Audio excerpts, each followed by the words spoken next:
I booked a motorcycle training. We all have been to driving school when we learned how to ride a motorcycle. But still, so many kinds of motorcycle trainings are offered, and I was wondering for which kind of people are those trainings, and are the trainings worth it? I mean, seriously, you pay a huge amount of money, something equivalent to $200, and then you go there and they tell you, here's your brake and here you can accelerate. Is it like that? I wanted to find out. The training which I booked was offered by the ADAC, which is Europe's largest automobile association, and ADAC stands for General German Automobile Club, and they offer a wide range of different trainings, from trainings for beginners, brake trainings, cornering trainings, trainings especially for women, and I chose a training which was called Cornering Intensive Training. The course costs 185 euros, which is equivalent to $207. This price includes 8 hours of training, but not a motorcycle, so you have to bring your own motorcycle. There was one trainer for a group of 10 participants, and the training took place at the ADAC training ground, which also had its own handling track. Your motorcycle is not insured during the training, which means that if you let it fall, you have to pay for it on your own. But you can choose to pay for an additional insurance during the training. But now let's come to what's most important. What we actually did in this training. First, we started with getting to know each other. Everybody told a bit about themselves, where they come from, which motorcycle they ride, and how long they ride. Then we came to an interesting part. Everybody said what they expected from this day.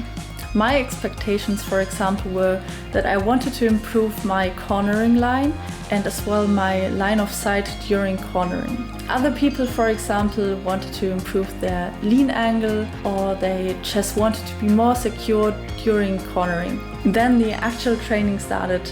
We got out and got on our motorcycles and we started with some braking exercises. And I thought, wait, aren't we in a cornering training? But the trainer was right, and it would definitely do us some good to get to know the differences between the front and the rear brake of our bikes. Braking with only the front brake or only the rear brake actually felt different, and some people were surprised because they usually in their daily rides only use one kind of brake. People were told not to brake into their ABS system, and I thought, well, I don't even have one. This about the braking exercises. Then we came to the next exercise. There was a huge circle and we just had to ride inside of the circle. And I think it was lots of fun because you can increase your lean angle more and more until you reach the limits of your bike, which I actually did.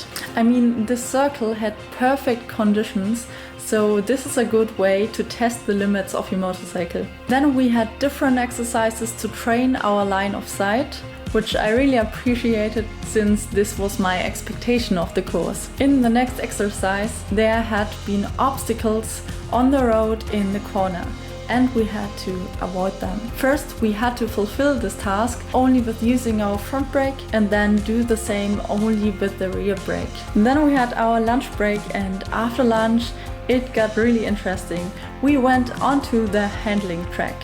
There, the instructor showed us different methods to master the track and get faster and faster, which was so much fun. 5 people were following the instructor, and he tried to train the one person behind him. So there was lots of one-to-one training. The best thing was that the instructor also gave us individual advice for our personal driving style and our own motorcycle. I learned so much there, and I think that now I can even handle my own motorcycle better. But I will make a separate video about the advice that the instructor gave me. Some of the people in my group were riding their motorcycle for 40 or almost 50 years, and even they learned something new. I would advise this kind of training to everybody. I would definitely book another training at the ADAC, but maybe something like a track training and not the normal braking training or the normal cornering training, since the other people of the group told me that this cornering intensive training